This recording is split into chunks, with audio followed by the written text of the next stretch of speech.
¿Qué tal? Bienvenidos, estimados video asistentes a esta panel de la Expo Virtual Oil and Gas Alliance, organizada en conjunto con el medio oficial Petróleo y Energía, su servidor Raúl Cedeño, director editorial de la revista, y el día de hoy estoy muy emocionado de presentar este panel en el cual hablaremos con respecto a la situación de los gasolineros a nivel nacional y cómo está teniendo repercusiones en esta industria el tema de la pandemia del COVID-19. Por supuesto, agradecer a nuestros patrocinadores, Valero Energy, líder a nivel mundial como productor, distribuidor y comercializador de combustibles y productos petroquímicos, llegó a México para contribuir a la seguridad energética del país a través de una sólida plataforma de almacenamiento, transportación, abastecimiento y comercialización de combustibles con los más altos niveles de calidad. Por otra parte, Ademar, empresa 100% mexicana comprometida con la industria energética, en especial con el sector petrolero, donde su esfuerzo se enfoca a fortalecer al sector en México y contribuir con el bienestar del país. En Demar, el compromiso es atender las necesidades de los clientes, adaptándose a los cambios y capitalizando las oportunidades. Han logrado 77 millones horas hombre sin accidente. Y finalmente, Endres & Hauser, proveedor líder de productos, soluciones y servicios para la medición y la automatización de procesos industriales. Ofrecen soluciones de proceso completas para caudal, nivel, presión, análisis, temperatura, registro y comunicaciones digitales. Para una gran variedad de industrias, optimizando los procesos en los que concierne su rentabilidad, seguridad y protección medioambiental. Sus clientes pertenecen a varias industrias, entre ellas la química, alimentación y bebidas, farmacéutica, energía primarias y metal, oil and gas, aguas y aguas residuales. Así que, sin más preámbulo, voy a dar paso a nuestros tres ponentes el día de hoy y pues con mucho gusto presento al ingeniero Jaime Brito, quien va a ser el moderador de este panel. Adelante. Muchas gracias, un placer. Hola a todos, es un gran gusto estar con ustedes. Quisiéramos hacer un panel lo más dinámico posible, tratar de cubrir todos los temas que están ahorita preocupando al sector gasolinero y cuáles son las oportunidades o soluciones que se pueden implementar. Y para eso tenemos este gran panel. Tengo el gran gusto de compartir aquí la pantalla con la maestra Iris Pineda, que es la colaboradora en Ernst & Young como Senior Manager de la empresa. Está a cargo del cumplimiento regulatorio en materia energética, especializada en el sector de hidrocarburos. Como parte de sus funciones ha impartido seminarios relacionados con el marco regulatorio del sector energético y en materia de las obligaciones ante la Secretaría de Economía ha impartido diversos talleres como de contenido nacional en el sector energético. Y también al licenciado Jorge Luis Pedraza, que es licenciado en Mercadotecnia y egresado del Instituto Tecnológico de Estudios Superiores de Monterrey, con un diplomado en Mercadotecnia por el Instituto Johan.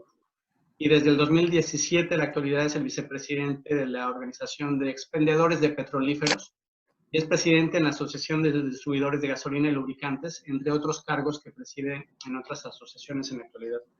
Su servidor, me supongo que alguna gente ya me conocerá en la industria. He estado en este sector alrededor de unos 24 años, completando estudios de factibilidad de nuevas refinerías en algunas partes del mundo, ayudando a diversas empresas nacionales y privadas a optimizar su producción petrolera, su exportación, sus estrategias comerciales para importar o exportar productos refinados, etcétera. Entonces, es un placer que en nombre de Stratas Advisors, como su vicepresidente, esté aquí con ustedes compartiendo la pantalla con mis colegas que están. Entonces, si les gusta, si están de acuerdo, Iris y Jorge, vamos a comenzar acompañando a la molécula desde que llega a puerto, desde que es importada, digamos. Me gustaría separar un poquito, digamos, la vida antes de COVID y después. Entonces, en esta primera conversación que tendremos como tema número 1, en cuanto a la cadena de suministro, las opciones que tiene para importar la molécula a México, a qué puertos está llegando, a qué terminales, de dónde están cargando los gasolineros, nos podrían ayudar a describirle a la audiencia cuál es la situación actual antes de COVID, de cómo estaba llegando a la industria gasolinera el producto refinado. No sé si quieres comenzar tú, Jorge, o damos la voz a Iris primero. Como gustes. Si quieres, va de abajo hacia arriba del downstream, que es la parte más compleja. Mira, el sector energético todos lo sabemos, a 2014 inició una vorágine de cambios, ¿no? Las estaciones de servicio son la última parte de la cadena de suministro en esta parte de algo tan importante como es la energía que mueve a México. Yo siempre he dicho que los empresarios gasolineros, cuando vamos y ponemos nuestras inversiones en apartados lugares, no solamente llevamos una gasolinería, sino que llevamos bienestar y entregamos una serie de beneficios. Somos un delivery muy importante para las comunidades en las zonas donde estamos invirtiendo. Al punto exacto, recuerda que hasta hace pocos, unos 2 o 3 años, teníamos solamente un único proveedor que era Pemex. En este caso, cuando empieza el desarrollo de infraestructura por parte de empresas transnacionales y algunas nacionales, se empieza a generar todo el tema de terminales de almacenamiento, las famosas TARS, empieza a haber un desarrollo en el transporte, y es donde empresas como Valero, como Total, como la gente de G500, empiezan ya a importar combustibles directamente a la ciudad. Móvil también ya lo hace.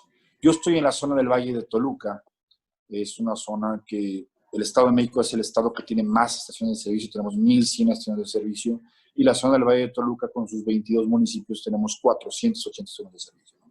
Somos una zona de muy alta penetración, pero milagrosamente nada más tenemos una sola terminal, la de Pemex, la única terminal que tenemos aquí. Por eso, cuando fue el tema de hace un año, que fue el desabasto, adolecimos muchísimo esa parte. Entonces, conocemos perfectamente lo que implica no tener la infraestructura desarrollada para este tipo de situaciones, ¿no? Entonces, partiendo del primer punto es eso, el desarrollo de infraestructura, lo que hace Valero con sus plantas en Puebla, lo que ha hecho G500 con su planta en Dos Bocas, lo que Valero también tiene Guadalajara, también tiene Monterrey, lo que está haciendo Arco en la parte norte del país, son generaciones de valor agregado. Y lo más importante es empezar a incrementar ese coeficiente que no tenemos de seguridad energética que tenemos que tener. Ese coeficiente donde si durante más de 75, 80 años estuvo recayendo todo el peso de esto sobre Pemex, es momento de que la iniciativa privada pues, tomara la batuta y lo está haciendo bien, ¿eh? Muy bien. El sector lo ha tomado muy acorde. Hay muy buenas prácticas por parte de los nuevos jugadores del mercado. Pemex ha mejorado en algunas prácticas también. Están tratando de mejorar en ese sentido. Y esa es la parte más difícil, ¿no? Tuxpan se ha convertido en un puerto muy importante. Toda la parte del Golfo, obviamente, por obvias razones, estar tan cerca del centro refinador, pues ahí es donde podemos trabajar, ¿no? Pero bueno, en ese caso estamos, ¿no? Estamos bien, creo que vamos empezando un gran viaje, que es esto del desarrollo de infraestructura. ¿Sale? Y el comentario precisamente de empuje que tiene el gobierno ante esta problemática de la falta de infraestructura nació en 2017, ya con la participación de Pemex y las empresas privadas, emitieron una política de inventarios mínimos de almacenamiento, precisamente para poder tener esa capacidad de abasto de los países que tienen menos inventarios alrededor del mundo. Nosotros estábamos hablando que tenemos inventarios de 3 días cuando Estados Unidos tiene de 90 días. Entonces, es una problemática latente, como bien lo mencionaba Jorge. El año pasado tuvimos problemas precisamente de abastecimiento. Esto lo está empujando el gobierno a través de esta política de almacenamiento. Y para todos los gasolineros y toda la cadena de valor, debemos tener muy presentes estas políticas de almacenamiento. Comenzaron un poquito más ambiciosas, comenzaron de 5, 9, 13 días para 2020 y 2025.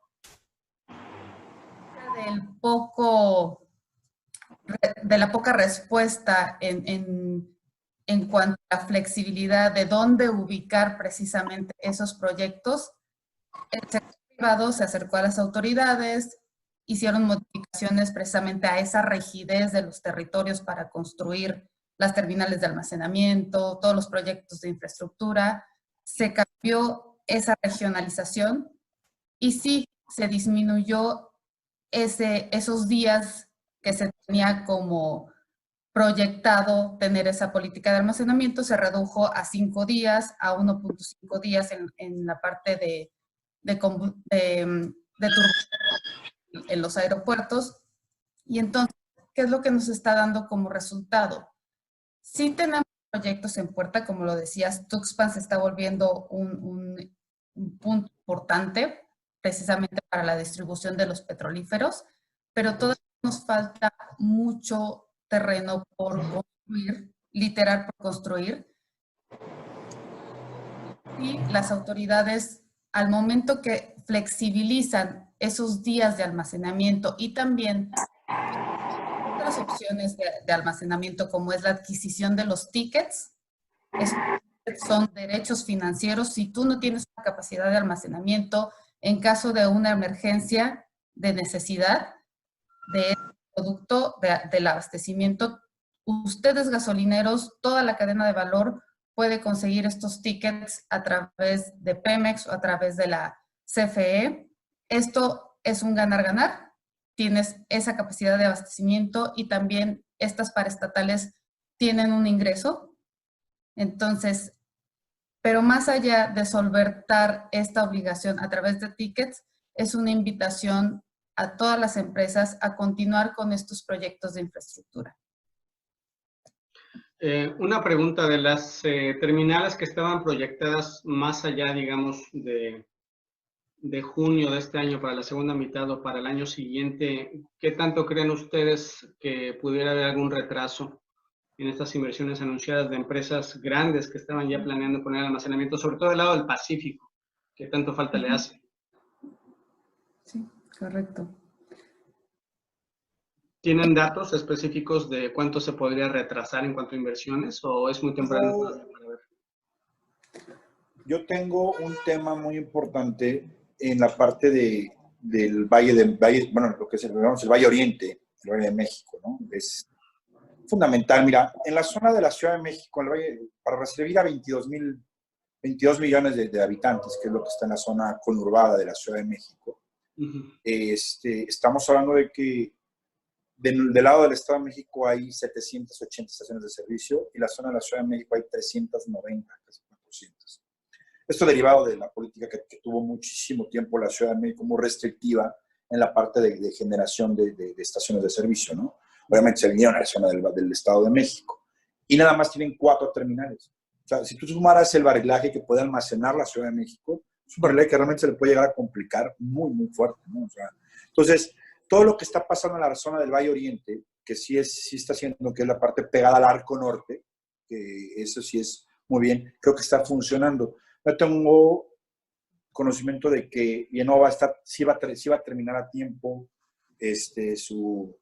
su planta que tiene proyectada para surtir a Valero en la parte de Tizayuca, ese Estado de México, en Tizayuca del Estado de México, sí están pensando en entrar en funcionamiento. ¿Qué es lo que genera? Y ahí podemos empezar a concatenarnos esto, ¿no? O sea, la parte donde cuando la infraestructura empieza a trabajar, bien dice la maestra Iris, empieza a trabajar la infraestructura, empieza a construirse infraestructura, por ende los precios van a empezar a ser de otra forma, ¿no? O sea, cuando el producto empieza a ser acarreado de formas más eficientes a grandes centros de distribución para que luego nosotros los empresarios vayamos por producto más cercano, esto va a tender a mejorar muchísimo el precio, ¿no? O sea, y eso es un hecho inaudito. Segundo, la generación de infraestructura también le quita un poco de presión a Pemex, ¿no? O sea, esa presión con la que vive Pemex día a día en una empresa que es estresada, una empresa que vive una situación, realmente yo les digo, o sea, independientemente de todo, lo que hace Pemex con los recursos que tiene y bajo las condiciones con las que trabaja, en algunos momentos es heroico, ¿eh? O sea, la gente que trabaja ahí realmente se esfuerza mucho por el tema y lo hace bien con todos los elementos con los que va viviendo, ¿no? Entonces, en ese caso, yo considero que lo más importante que podemos tener ahorita en esa certeza de certidumbre de inversiones, nosotros, desde nuestro punto de vista, lo vemos. Hay un tema que es la Comisión Reguladora de Energía, que se está generando un alentamiento en la parte, ¿no? O sea, sí entendimos lo que pasó el año pasado, todo el 2019, esos cambios que vivió la operación de la Comisión Reguladora de Energía. Es momento de reactivar la industria desde ahí, desde el marco de permisos. Es muy, muy importante esa parte, es fundamental esa parte donde detonemos esa parte, desde la generación de infraestructura para transporte, de infraestructura para todo el tema de almacenamiento, lo que tiene que ver con las estaciones de servicio en las localidades, o sea, estaciones de servicio que están yendo hay empresas gasolineras que están yendo a invertir a estaciones de servicio muy pequeñas, pero en lugares muy remotos. Y es muy importante reactivar esa parte, ¿no? Yo creo que sí es muy esa parte. Entonces, sí tenemos una visión de poder que va a salir adelante en el segundo semestre, más el tema de la Comisión Reguladora de Energía son los dos focos que yo pondría ahí en ese punto. Disculpe. Correcto. En ese sentido, la Comisión Reguladora de Energía tenemos un registro de 13,700 estaciones de servicio bajo el permiso. Sin embargo, de esas 13,700, 12,400 son de Pemex. Tenemos ya la participación de 33 marcas distintas a Pemex, pero nada más 1,200 aproximadamente estaciones de servicio son abanderadas por una marca distinta a Pemex. Es bueno tener la participación de los privados, pero para equilibrar precisamente esa carga que mencionabas de Pemex, Pemex importa gasolina, la distribuye, la almacena, tiene las estaciones de servicio y es, sí, un monstruo en México, dado que tiene todavía todo el monopolio de las estaciones de servicio, por así decirlo. Entonces, este avance que las empresas privadas, como bien lo dices, están llegando banderas hacia localidades remotas para aliviar un poquito esa carga a Pemex y también para proporcionar esa seguridad energética de la que hablábamos en un inicio a todo el país. Es muy importante que la CRE a revisar estas políticas para el otorgamiento de permisos. No es un problema el otorgamiento de permisos, realmente el trámite es fácil, por así decirlo. Sin embargo, estamos viendo una falta de estímulo hacia todos estos privados, por los mismos números que representa. De ahí acompañando la molécula, una vez llegado a puerto, digamos, mexicano, y cómo se transporta hacia las terminales más internas, las estaciones de servicio en la última milla, desgraciadamente tenemos que tocar el tema de la inseguridad y todo lo que acompaña esa entrega, la descarga, la medición, los problemas, los retos que hay dentro de nuevas regulaciones, etcétera. ¿Qué nos puedes comentar, Jorge, del tema de la inseguridad? Sí, querido Jaime. Mira, el tema es, y maestra, estamos viviendo un tema de inseguridad. ¿Qué es lo que está pasando? Y bueno, y eso no es ni post-COVID ni pre-COVID, ¿no? O sea, esto es en el momento, está pasando todo el tiempo, ¿no? Tenemos unos temas de inseguridad. Las carreteras de las zonas de donde estamos trayendo producto son carreteras que se pueden tornar un poco difíciles. Esos tramos de Veracruz a la zona del oriente del país, que es la parte de Puebla, en la parte norte del país, la parte occidente pegado al Pacífico, la parte de Lázaro Cárdenas, es una zona compleja. Dentro del estado en el que yo vivo, bueno, tenemos zonas como en la parte sur, donde tenemos que amoldar la operatividad de esto, ¿no? O sea, miren, yo los he dicho siempre, los gasolineros siempre hemos dicho y siempre lo leemos. El año pasado fue una muestra clara de qué es lo que le pasa a un país cuando le quitas esa gasolina. Se para, ¿no? Entonces, nuestro esfuerzo es loable en ese sentido, ¿no? Tenemos que buscar mecanismos por los cuales, independientemente del COVID-19, independientemente de la inseguridad, llevar el producto a esos puntos. Eso es importantísimo resaltarlo y señalarlo, ¿no? O sea, la parte donde los empresarios gasolineros nos hemos ido transformando desde siempre. Yo llevo más de 70 años en el negocio, mi familia lleva más de 40 años en el negocio de la familia, de la gasolina, y nos hemos ido transformando con toda esta parte, y nos hemos dado cuenta de que, pues, independientemente de la canción, al son que nos toque, no sé, son que nosotros bailamos, ¿no? O sea, le damos para adelante y vamos a seguir dando en esa parte. La inseguridad es un eje fundamental donde tenemos que amoldar la operación. Ese es el problema, o sea, amoldar las operaciones, ¿no? O sea, que no transites a ciertas horas entre ciertos tramos, que vengas en convoy. Es muy, muy importante esa parte, donde a veces se juntan, los mismos choferes se organizan entre ellos en las terminales y dicen, ya vas para Toluca, sí, por ejemplo, Tula, pues sabes que vamos pegados, ¿no? Ahí nos vamos uno a uno y ahí van echándose la mano. ¿Por qué? Porque ellos están moviendo oro, realmente mueven oro molido. ¿Qué pasa con la estrategia que se generó después de la interrupción de abasto con el combustible ilegalmente sustraído de ductos?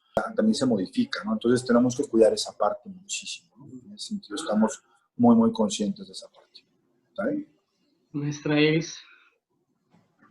Ciertamente, todo lo que menciona Jorge, sí somos un país que nos adaptamos a la situación, que si bien el gobierno ha sido rebasado por el crimen, nosotros tenemos que adaptarnos a tener esa propia seguridad, como es una realidad, como lo menciona.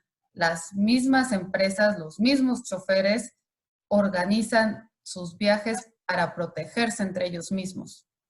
Es una realidad.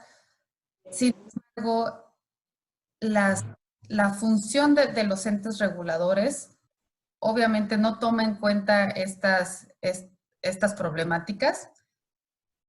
En México tenemos una capacidad de obtener toda la información de los movimientos de los contribuyentes. Me voy a mover un poquito al lado de Hacienda, el SAT, todos los mecanismos tecnológicos que ha desarrollado para saber en tiempo real, en el momento en el que vendes, en el momento en el que compras.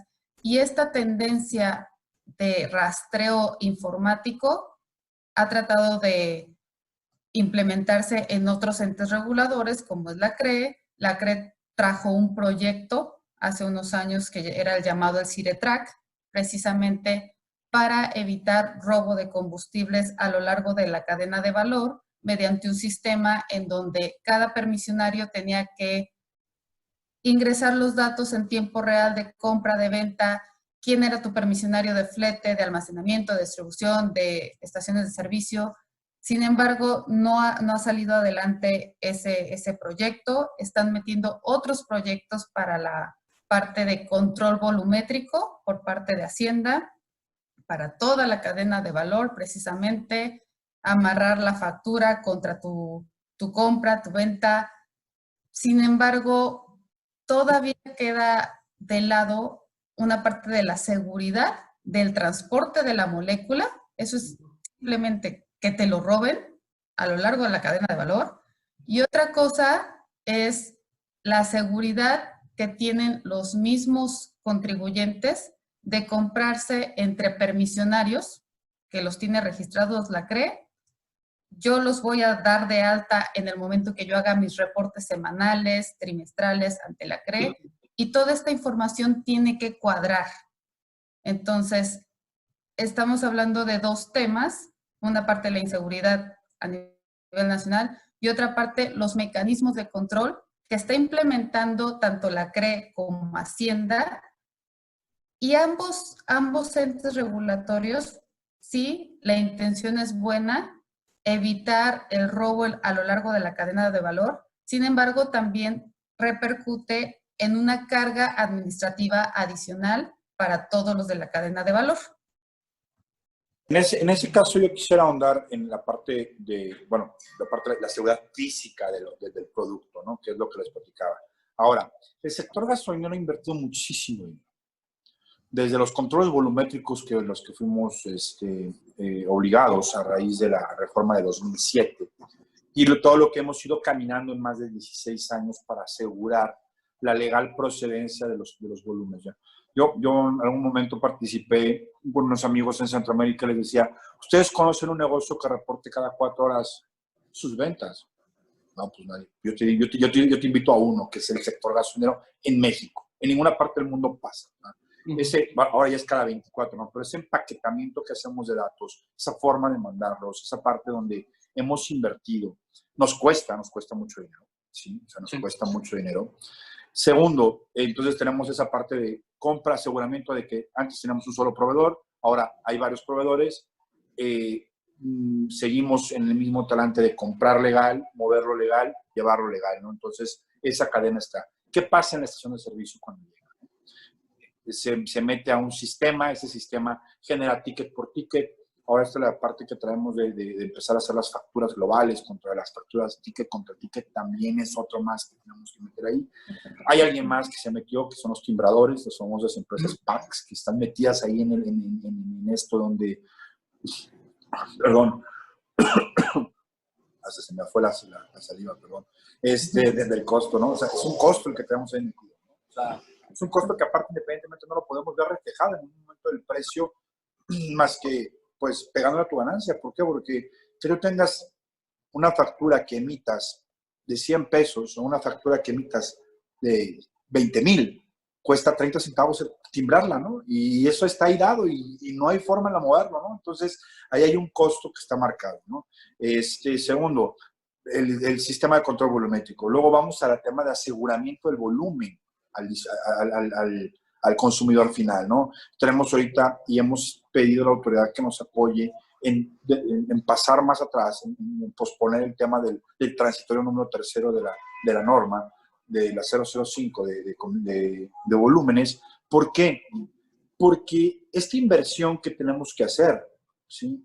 Es un momento independientemente financiero muy, muy, muy difícil. El tema de la logística que vamos a tener que vivir para hacer este cambio va a ser abismal. Entonces, tenemos la seguridad física del producto sumado a esto que habla la maestra de cuánto se ha generado de mecanismos de control para que tanto el empresario gasolinero como el consumidor final, como el transportista, como el vendedor, como las comercializadoras, generen todo esto de que, bueno, el litro es traceable desde su entrada al país hasta que sea dispuesto en el tanque donde va a estar por último momento, que es el tanque de un automóvil.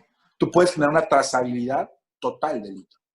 Eso es realmente es un esfuerzo que hemos hecho tanto particulares, empresarios, el gobierno y todo eso. ¿Qué es lo que falla? Pues la implementación de una forma pues más ágil, ¿no? O sea, los elementos están ahí, ¿no? Nunca nos hemos negado a nada. Se dan cuenta, nos ponen controles volumétricos, lo aceptamos. Nos ponen la obligatoriedad del cargo de tarjetas de crédito, la ponemos. Es un costo que tenemos que ser repercutido. Nos piden que, ahorita nos están hablando de facturas globales, de facturas, tenemos que empezar a negociar. Entonces, ¿en qué momento se van a acabar de meter esos candados, ¿no? Porque creo que ya estamos muy asegurados. Hablamos de casi 13,300 establecimientos comerciales en el país.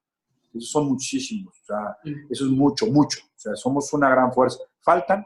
Sí, algunos. En localidades remotas, sí, también, lo entendemos perfectamente. Pero también hay temas de seguridad en eso, ¿no? O sea, que tenemos que atender. Sí. Me gustaría ya entrar en materia respecto al análisis de cómo le ha impactado a toda la industria de la cadena de suministro y a las empresas gasolineras el tema del COVID. Ya hablar exactamente de cómo ha afectado las operaciones, etcétera. Pero antes me gustaría darles un contexto tanto a ustedes como a la audiencia, porque el tema de cómo se va desarrollando la nueva evolución, el nuevo mercado internacional respecto al COVID, creo que les va a impactar bastante. Imagínate, Jorge, que alguien te hubiera podido avisar con 6 semanas de anticipación cuándo iba a caer el precio internacional del petróleo y por lo tanto de la gasolina, y cómo le iba a impactar a tu cadena de suministro en cuanto pagues, ¿no? Porque tú recibes la molécula a un precio y cuando la vendes pasaron 2 o 3 semanas y ya perdiste dinero. Eso de hecho lo avisamos nosotros con 6 semanas de anticipación. Y estas son el tipo de cosas que vale mucho la pena conocer. O sea, aunque tenga alguien, un grupo, 2 o 3 gasolineras nada más en la sierra, necesariamente le va a pegar el mercado internacional. En este sentido, por ejemplo, hace apenas unas horas, acaba de informar las estadísticas de la Agencia de Información Energética de Estados Unidos, en donde por primera vez en 18 semanas se reporta que hay una caída de los inventarios de petróleo. Estos inventarios de petróleo eran el gran cuello de botella, eran la gran preocupación que provocó aquel día de la zona de la dimensión desconocida del lunes 20 de abril, donde aparentemente hubo unos precios de futuros negativos. Fue básicamente causado por la baja disponibilidad de inventarios y ya comenzaron finalmente a caer.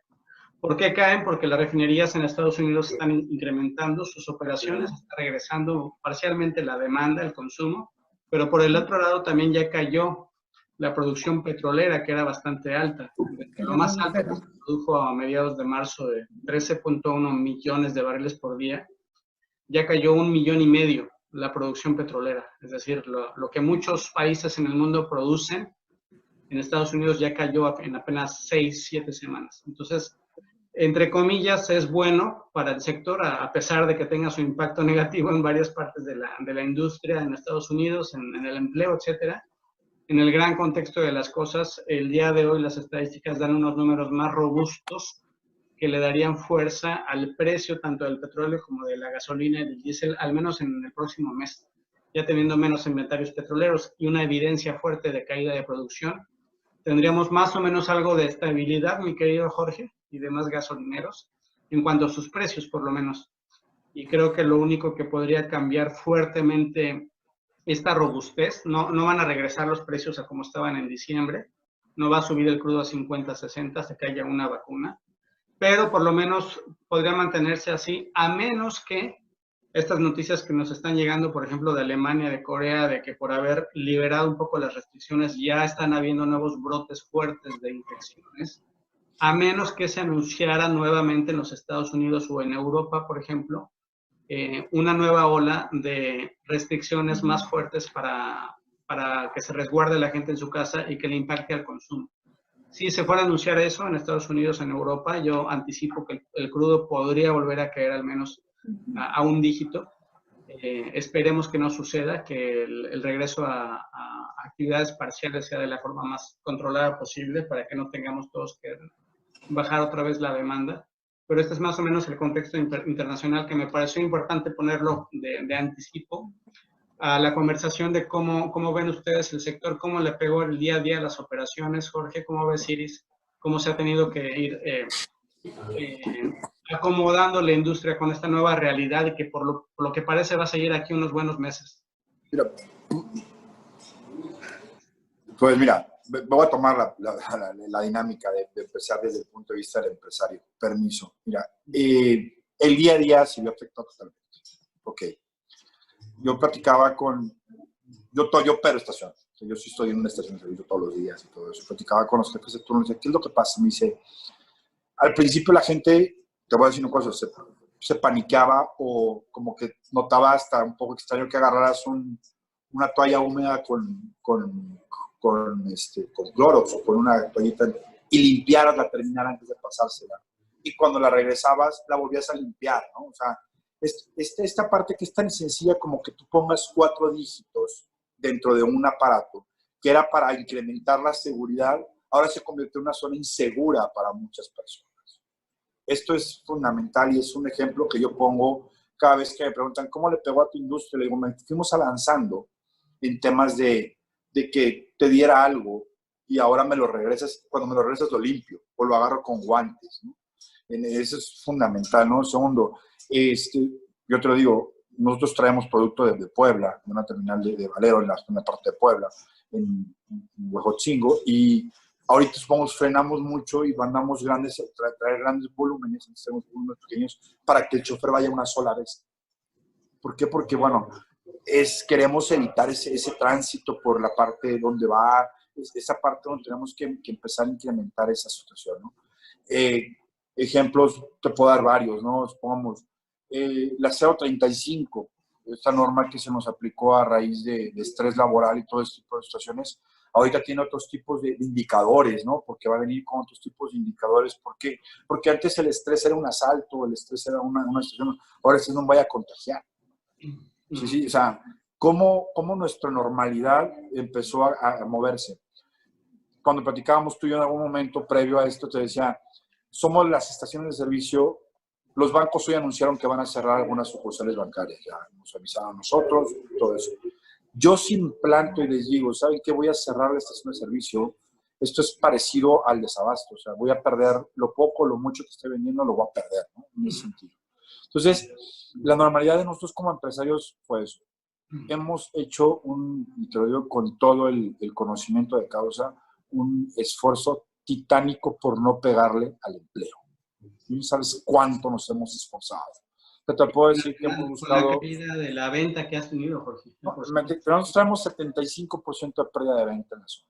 75%. O sea, cuando tú me dicen, ay, pues estabas peor en el desabasto, híjole, te lo voy a poner diferente, ¿no? O sea, en el desabasto habría 4 horas, pero vendía 25,000 o 30,000 litros en 4 horas, ¿no? Y pues ya no apagaba la gasolinería y se acabó, no pago faldón, no pago los fijos. En el sistema de costos de un estudio de servicio, el 70 al 80% es un costo fijo, lo que tienes ahí metido. Entonces, cuando pasa esto, yo, en mi entender, y te das cuenta y nadie puede negarlo, no hay estaciones de servicio cerradas. No hay estaciones de servicio cerradas. Todas están operando. Hemos hecho algunos cambios en la normalidad, que es, bueno, si cerraba a las 11, por temas de inseguridad, ahora cierro a las 9.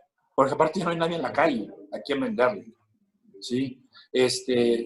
No sabes el pavor que existe entre los empresarios, que cuando pues antes tú veías a alguien con un cubrebocas y lo más seguro es que te fuera a saltar, ¿no? Porque se tapa la cara, ¿no? Ahora nuestros sistemas de seguridad pues ya nada más graban estas partes, ¿no? Entonces, bueno, o sea, ya no entiendes esa parte, ¿no? Entonces, sí es muy, muy importante esa parte, o sea, entender que la normalidad ha sido afectada en su totalidad, o sea, no saben cuánto. Más adelante te quiero platicar cuáles son las estrategias que iremos tomando para poder empezar ya a retomar esa normalidad que habíamos pensado. Y hay algunos puntos de interés dentro del sector que antes estábamos dando por hechos, pero a raíz de esta parte de empezar a generar muy poca interacción, algunos se van a acelerar y otros se van a ver totalmente disminuidos. Adelante, maestra. Y en esta inercia de continuar con las actividades, quedó claro que toda la infraestructura para proveer energía, combustibles, las gasolineras, eran una actividad definida como esencial. De acuerdo al comunicado del gobierno, las actividades esenciales precisamente no iban a parar, iban a mantenerse abiertas. Como dice Jorge, sí, me mantengo abierto, es el 70% de costos fijos contra una disminución brutal del consumo. En aras de continuar con esa dinámica, muchas de las empresas sí se toparon con ciertos problemas al definir si yo soy esencial, si soy una actividad esencial, pero mis proveedores no son actividades esenciales, o el simple hecho de si eres una actividad esencial no significa que vayas a continuar business as usual, como dice Jorge. Eso no significaba que yo siguiera operando igual. No, ahora significó que le ponga la toallita, tengo más medidas de seguridad con mi gente, qué voy a implementar con los clientes. Entonces, todo eso hubo un sesgo entre lo que decía la autoridad, continúa las operaciones, sin embargo, había inspecciones por parte de las autoridades para verificar que si bien tienes el personal operativo, el personal administrativo, aunque esté relacionado directamente con la operación esencial, tenía que tener elementos adicionales de seguridad y control, y si no los tenían, te sancionaban. Entonces, hubo también una parte de desconocimiento de todos los operadores de estas actividades esenciales que no sabían hasta qué punto la autoridad podía venir y decirte, no, toda esa gente, para mí, no es necesario que esté en operaciones, por lo tanto, debería estar realizando sus actividades con más medidas de seguridad o desde casa. Entonces, ahí hubo un punto de fricción también. Otra cosa muy importante es, dentro de mi cadena de valor o dentro de mi misma operación, yo puedo tener empleados de outsourcing. Esta empresa de outsourcing puede ser calificada como no esencial. Entonces, ¿qué va a pasar? Si yo dependo de esa empresa para continuar mis actividades y esa empresa resulta que no es esencial, me afecta. Y entonces ahí hay también un grave problema de yo dependo de otras que son para ti, no industriales. Sin embargo, yo soy el motor ahorita del país porque tengo que proveer esa energía.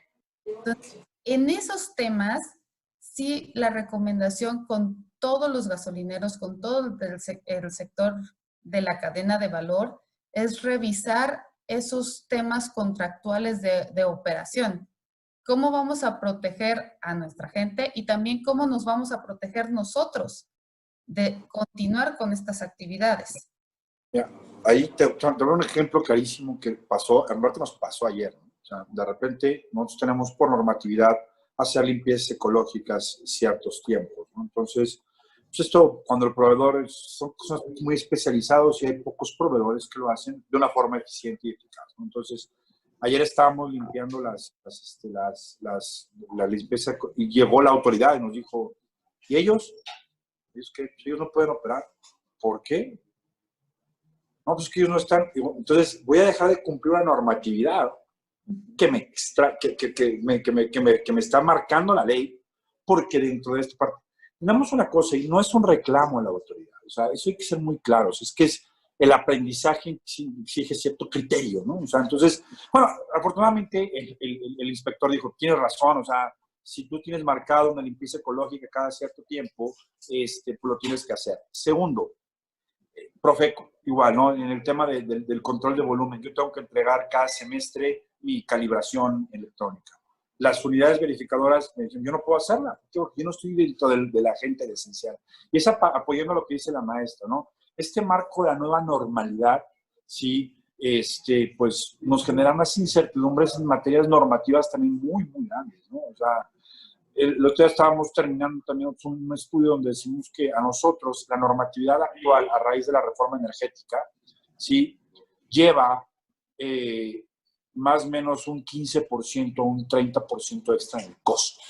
O sea, nos estamos aumentando un 30% más en el costo a raíz de la parte normativa. Entonces, cuando queremos plantear un sistema energético, un sistema de proveeduría de combustibles más barato, pues nos vamos enfrentando con diferentes situaciones. En el marco del COVID, simplemente la careta. Si yo le sumo careta, cubrebocas y guantes al costo de uniformes, vamos a haber incrementado ese número, ¿no? Y luego, pues no puedes utilizar cualquiera, ¿no? Tienes que utilizarlos en ciertas formas hasta normativos. Y va a llegar un momento en que también lleguemos a esa parte. Entonces, esta normalidad va a funcionar de una... Cuando lleguemos a la parte donde me han platicado, de la parte de qué es lo que va a cambiar más, te voy a dar dos ejemplos que son clarísimos, donde te vas a dar cuenta de cómo opera esto, ¿vale? Gracias. Me gustaría buscarle un poquito más de detalle a cómo ha cambiado la operación de la cadena de suministro dentro del contexto del COVID. Por ejemplo, ¿has notado, Jorge, y te lo pregunto a ti como gasolinero, vamos, si la maestra tiene alguna evidencia en cuanto a lo que el resto de la industria a nivel nacional ha reportado? Le agradecería si comenta algo. ¿Has notado que, por ejemplo, para las entregas que te hacen de terminales de Pemex o en qué momentos pueda ir la pipa a cargar, se hayan recortado horarios, haya menos personal de parte de Pemex o de los privados que están operando algunas terminales? La llegada, por ejemplo, a una terminal tan importante como la del Centro de México, en el Bajío, las operaciones ferroviarias que hay ahí, este día a día de cómo se transporta y se mueve la molécula, ¿ustedes han notado que está pegado o más o menos se ha mantenido igual? Sí, bueno, aduciendo a que la pregunta viene directamente a la operación diaria, sí, mira, te voy a platicar, Yenova en la parte de Puebla, en Huejotzingo, en parte su terminal está nueva, ¿no? Es una terminal ferroviaria que están terminando de la terminal grande, ¿no? Entonces, estamos cargando producto ahí nosotros.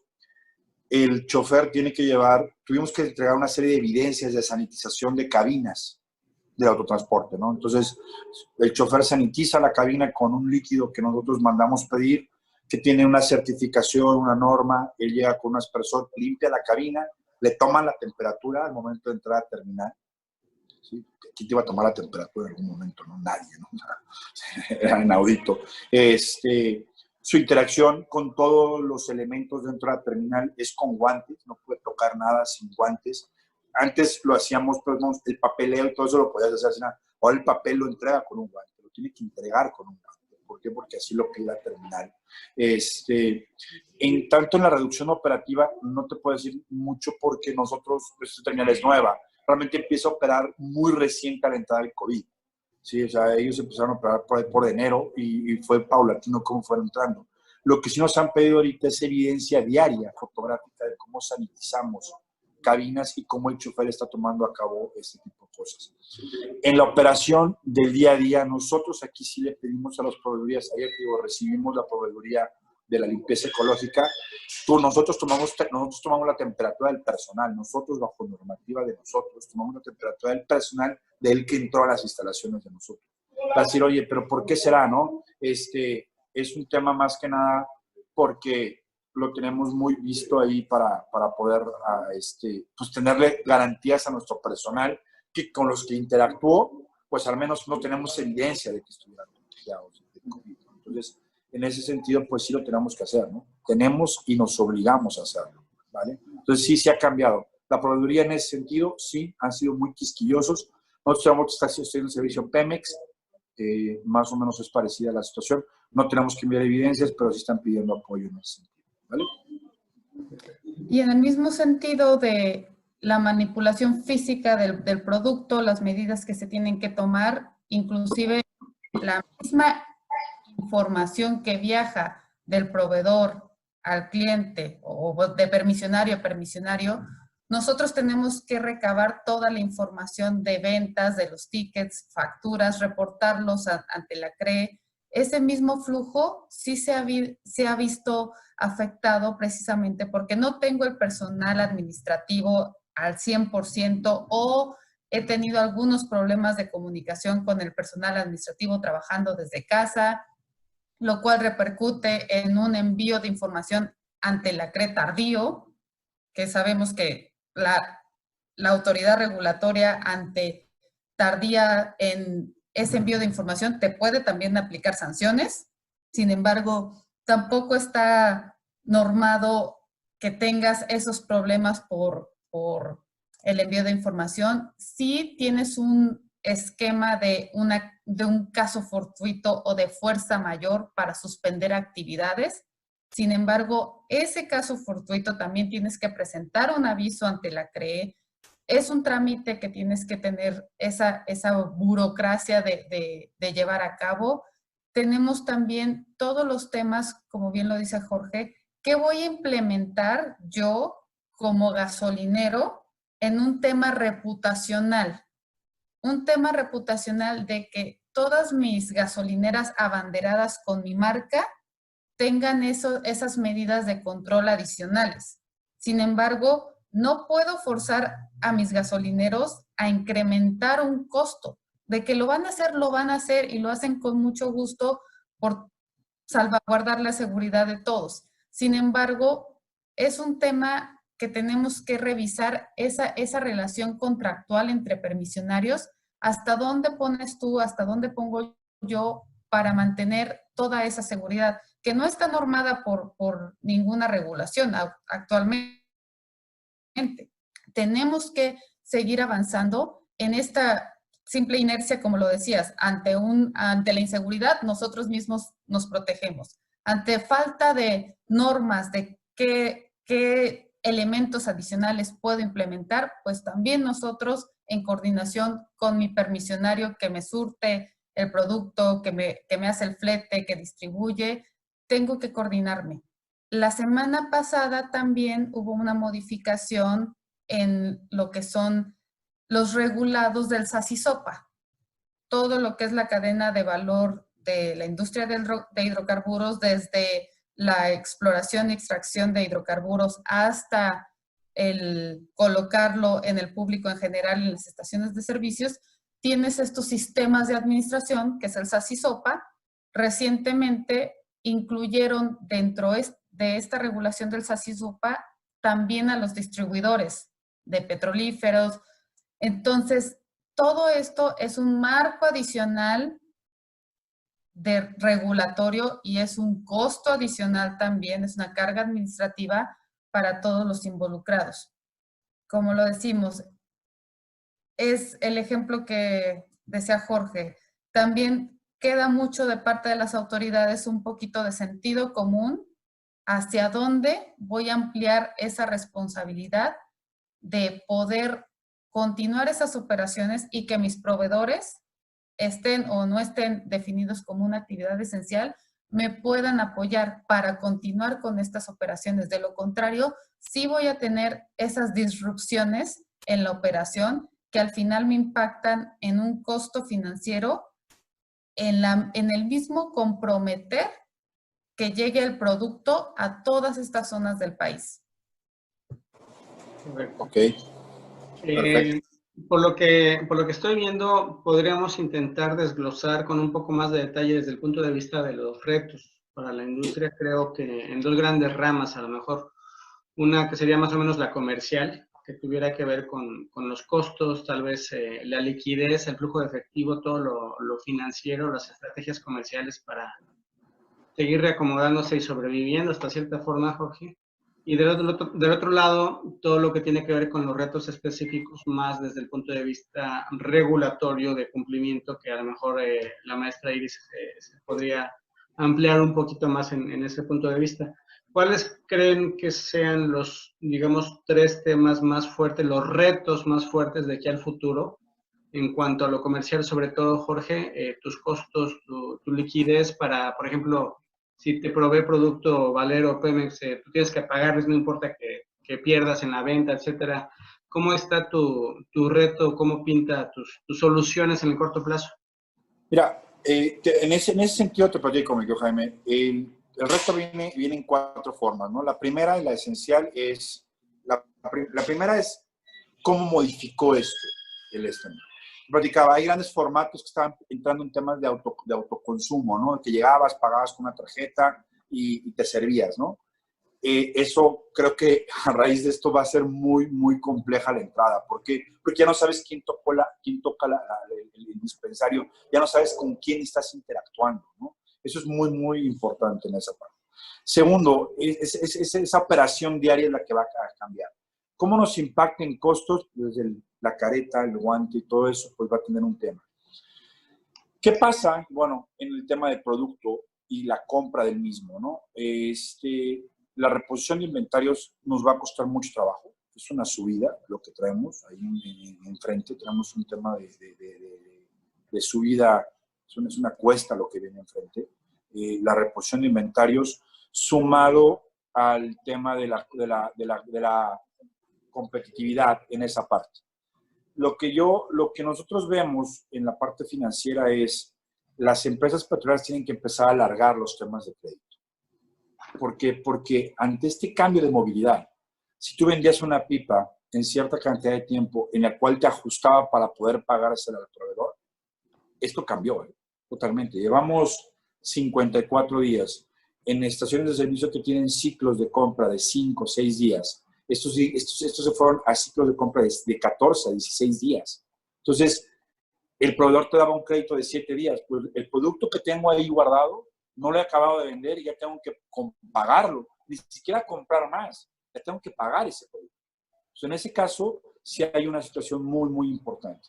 Lo que sigue es empezar las negociaciones en temas de crédito, ¿sí? Que es donde podemos impactarnos realmente. El costo de la gasolina en el precio dispensario es más o menos un 90%, 92% del costo va a la molécula per se, ¿no? Entonces, ese gran costo sí lo tenemos que ver cómo vamos a empezar el esquema de financiamiento. Segundo, en la operación diaria, la parte financiera, hay que retomar el tema del costeo como lo hacemos nosotros, ¿no? O sea, los empresarios desde 2014 nos empezamos a transformar y empezamos a adquirir ciertos tipos de habilidades que no teníamos antes. Antes te levantabas, revisabas el precio que te había dado Pemex y con ese salíamos todos y a darle como fuera, ¿no? En esta nueva apertura, el precio se convierte ya en un análisis diario, en un puntual, porque tiene que ser puntual. ¿Por qué? Porque la pérdida puede ser muy grande si no la sabes controlar. Entonces, en esa parte es muy, muy, muy, muy, muy claro a dónde tenemos que ir. Tenemos que adquirir nuevas herramientas, nuevos softwares, tenemos que empezar a revisar nuevas formas en las cuales podamos empezar a adquirir información del mercado, ¿sí? Es información que está en las aplicaciones, es información que consultoras como la tuya nos pueden brindar, es lo que tenemos que empezar a entender, ¿no? O sea, ese modelo. Y segundo, no sentirnos tan ajenos a lo que pasa en Arabia Saudita, ni lo que pasa en Houston, ni lo que pasa en el transporte. No sentirnos tan ajenos. ¿Por qué? Porque al fin y al cabo tenemos un impacto. Hace pocos días leía un artículo que decía cuál era la relación entre el precio del petróleo, el real brasileño y los temas en Brasil del concepto del maíz, el commodity del maíz. ¿Sí? Esa relación que llevan son muy importantes y te pones a pensar en México y dices, ¿en qué momento voy a llegar a eso? ¿No? ¿En qué momento voy a empezar yo a ser un empresario que así tenga 1, 2 o 3? Tengan que fijarme en los futuros del petróleo, fijarme qué tipo de gasolina compro, dónde voy a dar. No estamos ajenos a eso. No estamos nada lejanos a eso. Ya tenemos que empezar. Y ese es un papel fundamental que hace Onexpo, la organización. Tienen un Onexpo Tech donde le da herramientas al empresario gasolinero, al perenne, al como yo, que todos los días pues, literalmente abrimos la cortina del negocio y volteamos a ver a cuánto vamos a comprar y a cuánto tenemos que vender, ¿no? Y eso es fundamental en nuestra industria. Sí. Esa sensibilización que tenemos que hacer de empezar a entender este tipo de situaciones. ¿Sabes? Antes de darle la palabra a la maestra, me gustaría hacer un breve paréntesis porque precisamente con esto hemos tenido el gusto de estar en las conferencias de Onexpo los últimos 5 años. He tenido la oportunidad de participar en algunos paneles donde intento dar este contexto internacional, que es con lo que les comentaba hace en algunos momentos de qué hubiera pasado si tú hubieras sabido con anticipación cómo se iban a poner los precios, etcétera. Creo que es bien importante que cada grupo gasolinero de mediano a grande tamaño sí pudiera tener acceso a servicios de información y publicaciones de inteligencia de mercado internacional o a consultoría que les expliquemos cuáles son las mejores prácticas para importar, para escoger la fórmula, para escoger el precio de referencia, etcétera, porque desgraciadamente aún a estas fechas muchos gasolineros no los conocen, no conocen todos esos conceptos o detalles. Hay confusión, obviamente, de temas internacionales que nunca se habían tocado. No hay un conocimiento suficiente o robusto respecto a cómo diferenciar, en qué momento comprar, cómo permitir que te cobren la entrada de la molécula, si va a ser con el precio de salida del barco, precio de llegada, cómo es la diferencia entre un precio spot o un precio rack o un precio de futuros, etcétera. Y si no tienen todavía quien los asesore con eso, pues estamos a sus órdenes, porque es precisamente el tipo de ayuda que hacemos nosotros en Stratas. Y con este paréntesis, me gustaría darle la palabra a la maestra para que nos comente su punto de vista de estos grandes retos regulatorios que vienen de aquí al futuro. Gracias. Precisamente en línea con lo que comentan los dos, toda esta sofisticación de la información es necesaria para toda la cadena de valor, ya sea una gasolinera chiquitita en una localidad remota, etcétera, se tiene que ver afectada por todo este precio. Y la forma de mitigar esta afectación precisamente es tener esa capacidad de allegarse de la información. Vamos a entrar a un nuevo campo más competitivo, precisamente que el precio ya no me lo va a fijar alguien, ya lo tengo que ver yo tengo que tener la capacidad de analizar diario ese precio y básicamente a lo que vamos es a una gasolinera del futuro. También hemos hecho muchos desarrollos en la parte de consultoría, muchas consultoras, también tu consultora, EY, hemos tratado de desarrollar mecanismos, softwares, aplicaciones que te den esa información que necesitas. Es primordial dado a los 3 aspectos que tenemos que cubrir, que los voy a mencionar brevemente: precios de transferencia, temas laborales, temas fiscales y regulatorios. Entonces, en ese aspecto, temas laborales, simplemente cómo voy a mitigar el riesgo que tengo de mis empleados en esta nueva forma de trabajar. Restablecer todos los contratos laborales.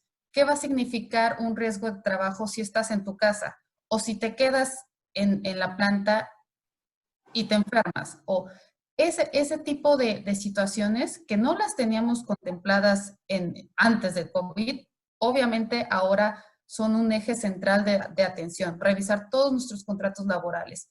Segundo, los contratos también contractuales, lo que mencionábamos a lo largo de esta plática. ¿Cuál es mi responsabilidad si yo, gasolinero, de repente llega una autoridad, no tengo la suerte de que esta autoridad tenga el criterio de no sancionarme o de no cerrarme la gasolinera porque tengo una compañía outsourcing que es no esencial y ellos califican como que yo estoy faltando a una norma de seguridad y me cierran? ¿Qué va a pasar con todos mis compromisos de recepción de producto del comercializador, de simplemente abastecimiento a mi localidad? ¿Qué es lo que va a pasar? Por la parte de precios de transferencia, estamos hablando de grupos gasolineros y también grupos empresariales. Tenemos gasolineras o tenemos varias empresas dentro de un grupo de empresarial que pueden ser catalogadas esenciales o no esenciales.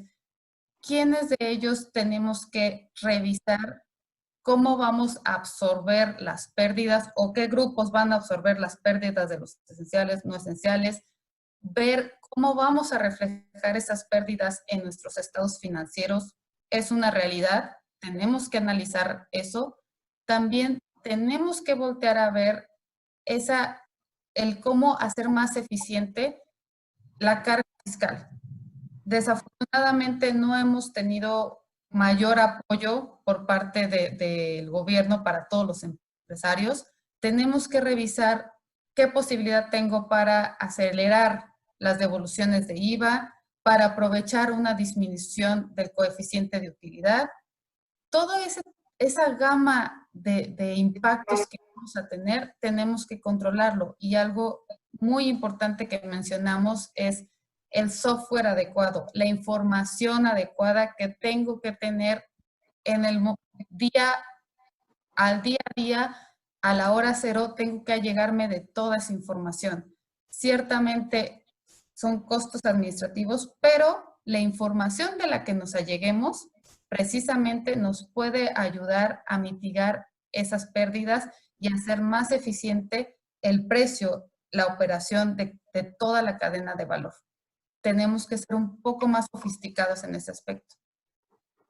Perfecto. Y bueno, parecería que es difícil, pero el tiempo vuela y ya nos estamos acercando a la culminación aquí del panel. Entonces me gustaría pedirles sus reflexiones finales de un par de minutos para que cerremos ya y despidamos a la audiencia. Mira, te voy a dejar con dos reflexiones muy, muy importantes. Primero, el contexto energético del país cambió. 2014 es un paradigma. El combate al ilegal también fue otra disrupción. El COVID también. Nosotros los empresarios gasolineros hemos vivido 3 grandes crisis en los primeros 4 meses del año. En el año 2018 vivimos un problema muy fuerte con el tema de la alza de combustibles que se dio. Luego 2019 el tema del combate ilegal y ahora el COVID-19. Entonces, como empresarios que antes nos dedicábamos simplemente a una comercialización muy sencilla de producto donde abrías una cortina y tenías clientes y tenías ciertos temas normativos, todo eso, hemos vivido los últimos 5 años una vorágine. O sea, yo a mis comparsas, a mis amigos del sector les digo, nos dejamos de convertir en el negocio sencillo y fácil que les entusiasma.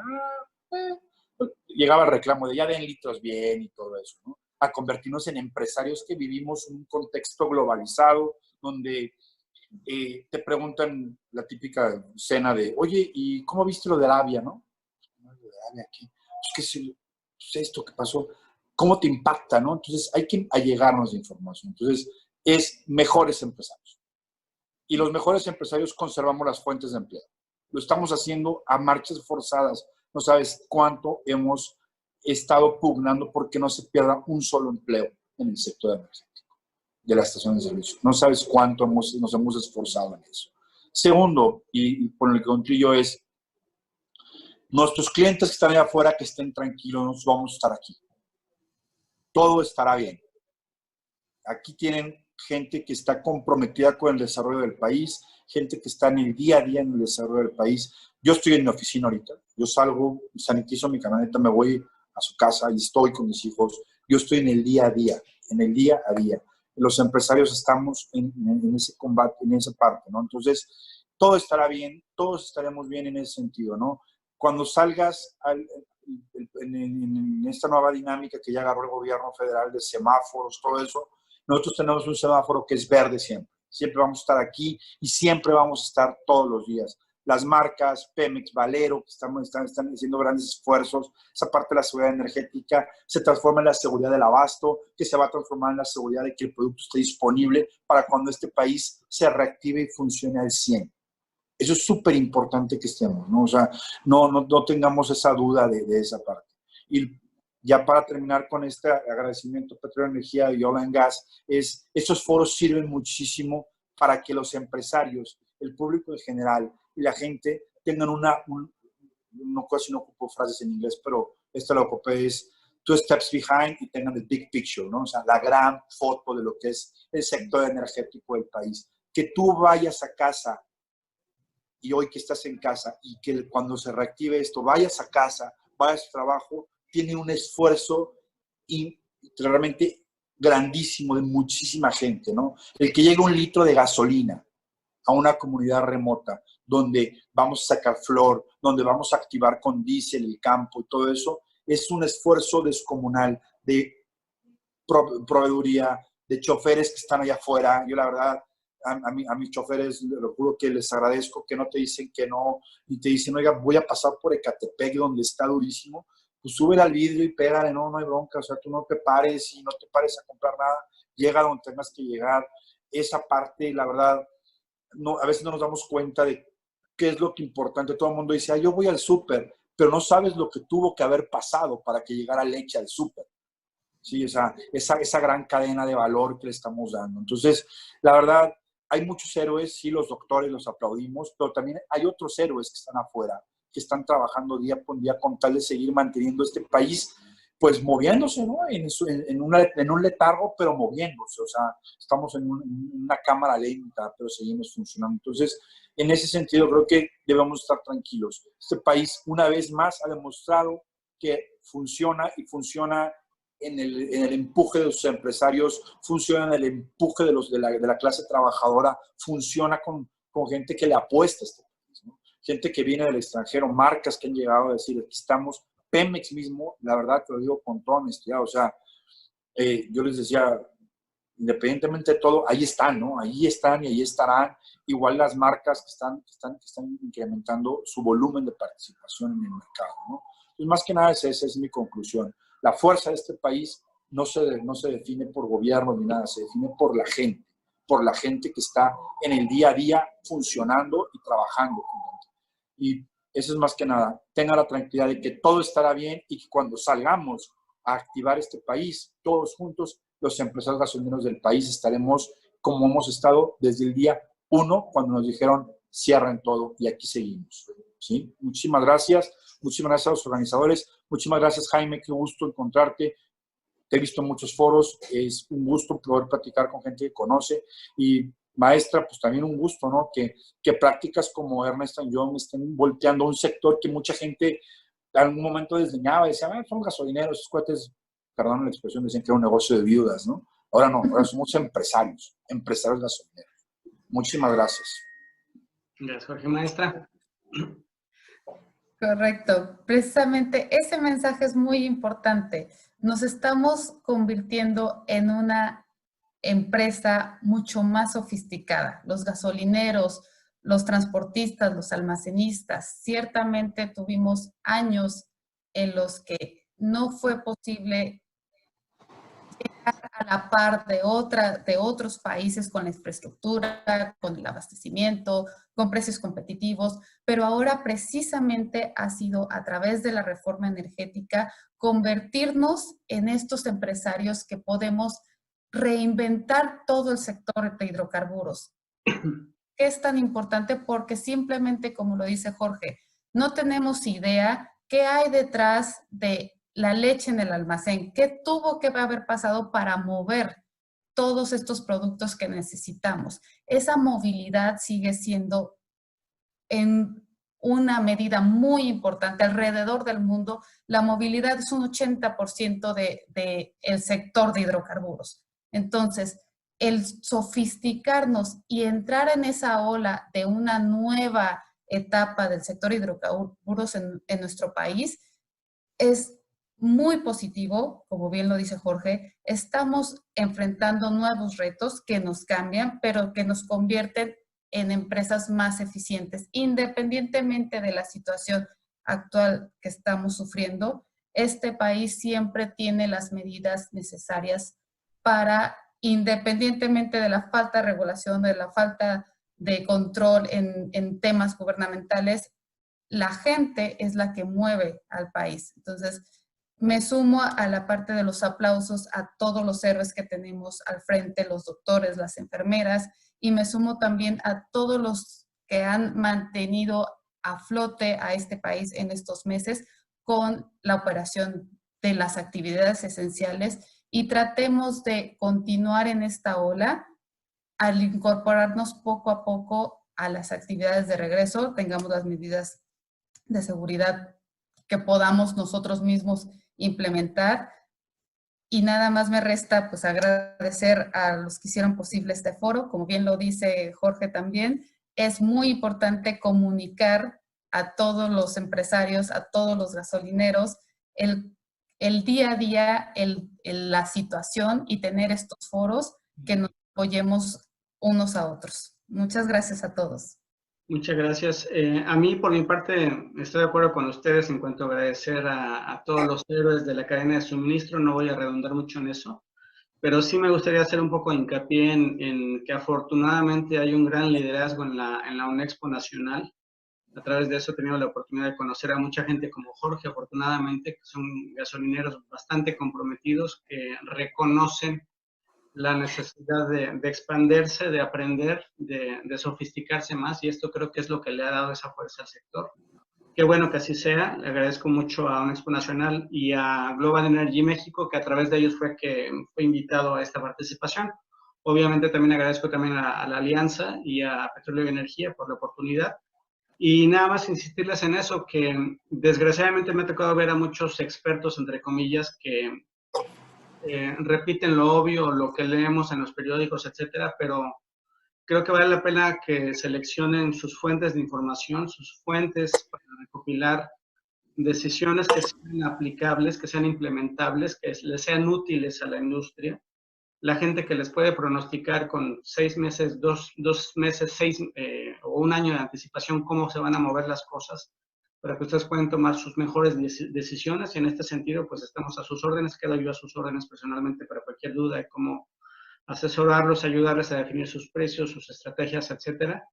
Tengo un poquito de preocupación por el entorno financiero, lo que podría ocurrir en China con su tipo de cambio y cómo esto le podría pegar a un tipo de dólar peso, a un tipo de cambio peso dólar hacia finales de año, más allá de los 27 por dólar, etcétera. Entonces, hay mucho contexto y mucho que puede pasar en el mundo petrolero y en cuanto a precios que les pueden impactar, y que es muy importante que los tengan en cuenta. Y con eso regreso los micrófonos a Raúl. Muchas gracias, Raúl, y nos despedimos en este sentido. Gracias a toda la audiencia y seguimos en contacto. Gracias. Pues sí, me uno al agradecimiento y también a las grandes aportaciones que hoy se pusieron aquí en la mesa. Sin duda nos llevamos bastantes aprendizajes, y precisamente estos son foros para crear estas retroalimentaciones en el sentido de las ideas y las propuestas. Entonces, pues de nuevo un gran agradecimiento, maestra Iris, ingeniero Jaime, licenciado Jorge Luis, muchas gracias por su participación a nombre de Oil and Gas y Petróleo y Energía.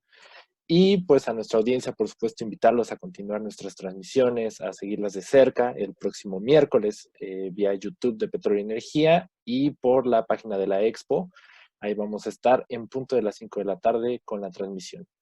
Muchas gracias y nos vemos la próxima.